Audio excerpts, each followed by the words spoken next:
नमस्ते दोस्तों। आज की कहानी का नाम है अज्ञानता का अंधकार।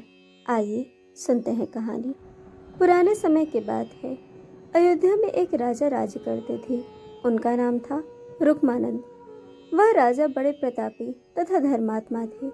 उनकी पत्नी भी बहुत पतिव्रता और सुमार्गी थी। उनकी पत्नी का नाम विद्यावती था। कुछ समय पश्चात उनके घर में एक पुत्र का जन्म हुआ, जिसका नाम उन दोनों में बड़े स्नेह से धर्मागत रखा। धीरे धीरे धर्मानंद बड़ा होने लगा। धर्मानंद अपने माता पिता की भांति प्रभु का भक्त और धर्मपरायण था। महाराज रुक्मानंद माँ भगवती के अनन्य भक्त थे। वो नियमित रूप से माँ भगवती की पूजा एवं आराधना किया करते थे। माता की आराधना के साथ साथ वे एकादशी का व्रत भी करते थे। एकादशी का व्रत और माता की आराधना उन्हें प्राणों से अधिक प्रिय थे। उनकी प्रेरणा से उनके राज्य में रहने वाले सभी निवासी भी एकादशी व्रत एवं माता की साधना में सदैव तत्पर रहते थे। उनके राज्य में बच्चे से लेकर बूढ़े सभी लोग गायत्री साधना तथा एकादशी व्रत का पालन श्रद्धा से किया करते थे।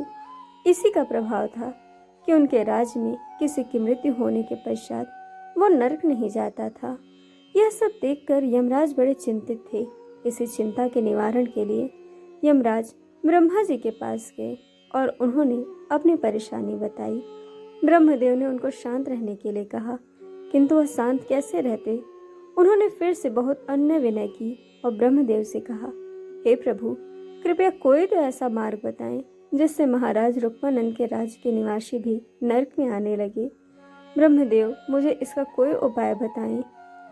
यमराज के बहुत बार कहने पर ब्रह्मदेव ने माया से मोहिनी नाम की स्त्री रची और उससे कहा कि तुम जाकर रुक्मानंद के अहंकार को जगाओ।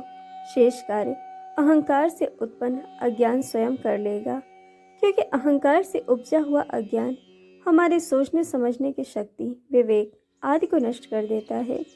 ब्रह्मा जी के संकेत पर उस स्त्री ने शिकार करने के लिए गए हुए राजा से वन में भेंट की। राजा से मिलने के पश्चात वह कई प्रकार से राजा के अहंकार को जगाने का यत्न करने लगी। मोहिनी के प्रयत्नों से राजा रुक्मानंद के मन में अहंकार का भाव जाग उठा और वह मोहिनी द्वारा सम्मोहित हो गए। वहां से राजा मोहिनी को अपने साथ महल ले गए। वहां जाकर उन दोनों ने विवाह कर लिया। विवाह के समय मोहिनी ने उनसे वचन लिया कि उन्हें उसकी हर बात माननी पड़ेगी। अहंकार और अज्ञानवश राजा ने उसे वचन दे दिया। इस प्रकार उनका विवाह हो गया और मोहिनी उनसे अपनी हर बात मनवाने लगी। मोहिनी ने धीरे धीरे राजा रुक्मानंद की गायत्री साधना कम करवाई तथा उसे धर्म के मार्ग से अलग करने का कार्य शुरू कर दिया। नियमित गायत्री साधना करने वाले महाराज का गायत्री जप तथा एकादशी व्रत भी करने को मना किया।